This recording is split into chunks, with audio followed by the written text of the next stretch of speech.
Essa aprovação aí que a gente viu no plenário, na matéria do plenário, já era mesmo esperada, essa medida provisória já era mais consensual. O dia ontem foi marcado mesmo por essas movimentações políticas que a Vera estava falando.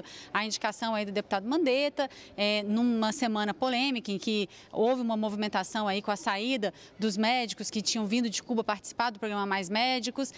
Então esse assunto aí do Ministério da Saúde fica realmente em pauta. E um outro destaque do dia de ontem também foram reuniões e também entrevistas coletivas sobre a questão da reforma tributária, que está sendo discutida aí de uma maneira mais acentuada há 2 anos aqui na Câmara dos Deputados. E os deputados da Comissão Especial que discutem esse assunto já foram até a equipe econômica do governo levar então essa proposta que está em discussão aqui na Câmara para ver o que pode se alinhar em relação à proposta econômica do próximo governo. Quem está aqui com a gente hoje para conversar um pouco sobre esse assunto também é o deputado Luiz Carlos Rauli, ele é vice-líder do PSDB, é do PSDB do Paraná. A gente vai começar conversando com ele exatamente sobre essa reunião que aconteceu ontem. Deputado, tudo que foi discutido sobre a reforma tributária até agora, isso se alinha aí com a proposta econômica do próximo governo? O que pode sair dessa discussão? Sim, bom dia, né? Primeiro, essa proposta ela é suprapartidária. Ela é de todos os partidos, de todos os municípios, de todos os estados da União, dos trabalhadores e dos empresários. E esta comissão de reforma tributária, que eu sou relator, é presidida pelo Wildo Rocha, tem representação de todos os partidos. E eu estou falando em nome da Câmara dos Deputados, do Congresso Nacional. Essa proposta de reforma tributária está sendo oferecida ao governo atual do Michel Temer e ao futuro presidente da República, Bolsonaro, para que ele possa aprovar ainda este ano essa proposta. Todo esse trabalho exaustivo que fizemos nesse quase 2 anos, 165 palestras, mais de 350 reuniões técnicas de trabalho. Conversamos com toda a sociedade em 23 estados da federação. Está pronta. Presidente Bolsonaro, sua equipe econômica, o Paulo Guedes, Marco Sintra, eles têm que bater o martelo, dizer assim, pronto, vamos votar a proposta. Imediatamente a comissão reúne, aprova o texto, leva ao plenário. O presidente Rodrigo Maia já afirmou categoricamente que está à disposição de apresentar a proposta no plenário e aí o presidente Temer vai resolver a questão da intervenção do Rio de Janeiro. Deputado, em poucas palavras, como definir essa mudança que essa reforma tributária produz? O que muda para o cidadão? O Banco Mundial soltou mais um relatório sobre competitividade entre os países do mundo. Qual o país tem o melhor ambiente de negócio do mundo? O Brasil é um dos últimos colocados. No quesito tributário, em 190 países, o Brasil é o 184º. Só ganha de 6 paisecos do mundo. Então, o Brasil tem o mais anarco-caótico sistema tributário do mundo, conhecido como o manicômio tributário do ponto de vista jurídico, do ponto de vista funcional. Ele é um Frankenstein funcional. Ele mata as empresas, mata os empregos, mata o salário e mata o poder de compra dos trabalhadores e mata a economia e mata a receita da União, Estados e Municípios. Então, ele simplifica. 9 tributos da base de consumo vira 1 tributo, 2 tributos da base de renda vira 1 tributo. Tecnologia de ponta, né? Redução da carga de impostos sobre os pobres, tributação maior sobre os ricos. Em resumo do resumo, a proposta ela energizará a economia e fará o Brasil crescer a taxa de 6, 7, 8% ao ano. Quem também está aqui com a gente vai discutir esse assunto e outros temas é o deputado Bebeto, ele é vice-líder do PSB da Bahia. Deputado, pelo que o senhor tem acompanhado dessa questão da reforma tributária, de fato há um clima, há uma possibilidade de aprovação disso que tem sido discutido nos últimos 2 anos ainda esse ano? Olha, o Brasil, sem sombra de dúvidas, precisa da reforma tributária. Talvez essa seja das mais importantes, não para qualquer governo, é uma reforma tributária para o país. Na medida em que a comissão especial debruçou-se sobre temas complexos e teve a possibilidade de realizar reuniões em todos os países, em todo o país, de tratar com o setor produtivo, com a classe trabalhadora, com gestores públicos. Esse é um texto que, apesar da sua própria complexidade, ele reúne, na minha opinião, condições políticas para nós enfrentarmos a votação no ambiente da casa.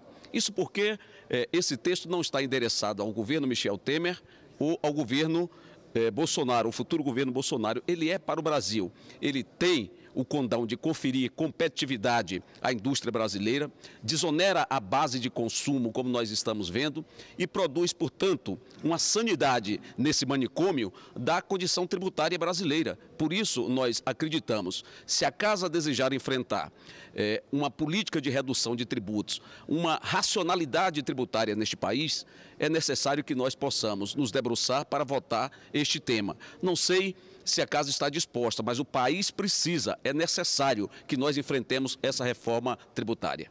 Como é que o senhor avalia esse momento de transição aqui desse governo, a indicação do deputado Mandetta, essa mudança aí também no programa Mais Médicos essa semana? Olha, eu sou um homem de oposição.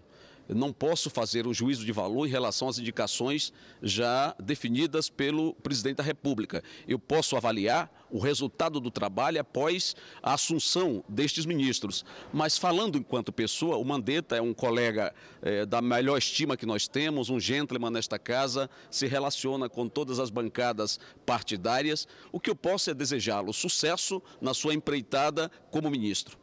Em relação à pauta do plenário dessa semana, essa medida provisória que trata e que cria esse Fundo de Desenvolvimento Ferroviário, é uma das próximos itens da pauta. Tem também aquele projeto que já está na pauta há algum tempo, que trata do turismo e da possibilidade da liberação do capital estrangeiro nas companhias aéreas nacionais. Tem também mudanças no Super Simples e no MEI. O que pode ser votado essa semana, deputado? Não, tudo é possível, né? Desde que haja acordo. Esta casa, se não houver acordo, é muito difícil passar qualquer mensagem, qualquer proposta. Por isso que nós temos que ter, né, o entendimento. No caso do sistema tributário, tenho certeza absoluta, se colocar em votação a semana que vem, terá quase que unanimidade, não digo unanimidade, mas que terá mais de 80% de votos favoráveis, terá na Câmara e no Senado. Então eu quero reiterar, desculpe dizer, o presidente Michel Temer, o futuro presidente Bolsonaro e a Casa, se não votar a reforma tributária este ano, está desperdiçando a maior chance, a maior oportunidade da história legislativa do Brasil. Está pronta a nossa proposta. Basta que os dois, o presidente atual, o presidente que vai assumir, o presidente Rodrigo Maia, faça esse encontro e fala, está autorizado a aprovar. Aprovaremos na comissão num dia, no outro dia está pronto para o plenário, inicia os debates, em 2 dias fazemos o primeiro turno da votação. E o Brasil vai ganhar muito, independente de quem seja o presidente da República. Eu concordo, né, com o Bebeto. Então, nós temos essa oportunidade ímpar, um trabalho exaustivo, com 5, 6 consultores da Casa, o Brasil inteiro participou, não perca a oportunidade. Que Deus abençoe o Brasil, o futuro presidente Bolsonaro, o Michel Temer e o Rodrigo Maia, para que ilumine que isso possa acontecer. O povo brasileiro merece, desta legislatura, essa decisão. Deputado Bebeto, mas sobre a pauta que está no plenário agora, o senhor faz alguma aposta? Pode ser votado alguma coisa ainda essa semana? Uma rápida digressão. Em relação aos mais médicos, achei temerária a decisão, na medida em que houve um acordo bilateral entre Brasil e Cuba para levar os médicos para rincões deste país desassistido, você promover, portanto, uma desestruturação desse atendimento à saúde básica da população. Se o governo tinha condições a serem observadas, deveria chamar o governo cubano, a OPAS, para fazer uma repactuação. Isso causará um grave problema. Ninguém repõe rapidamente quase 10 mil médicos, ninguém dá um cavalo de pau tão rápido na saúde pública, cujo atendimento é para quase 28 milhões de pessoas nesse país. Na minha opinião, foi um equívoco muito grande, na minha opinião, uma atitude absolutamente ideológica que não poderia estar presente nesse momento de crise da saúde pública. Portanto, é algo que eu gostaria aqui de reafirmar. Segundo, em relação à pauta, penso que os temas que nós estamos votando são temas de relativo acordo entre as lideranças partidárias.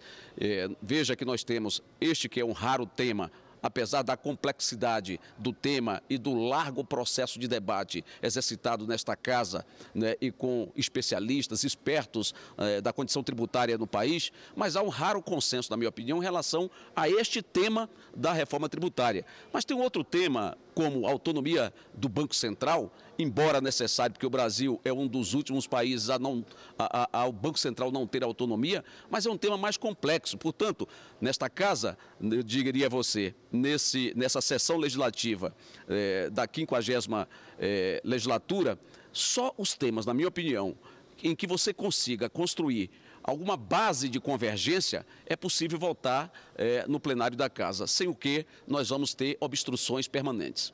Deputado Bebeto, deputado Raul, obrigada pela participação de vocês aqui com a gente. A gente volta ao estúdio com a Vera.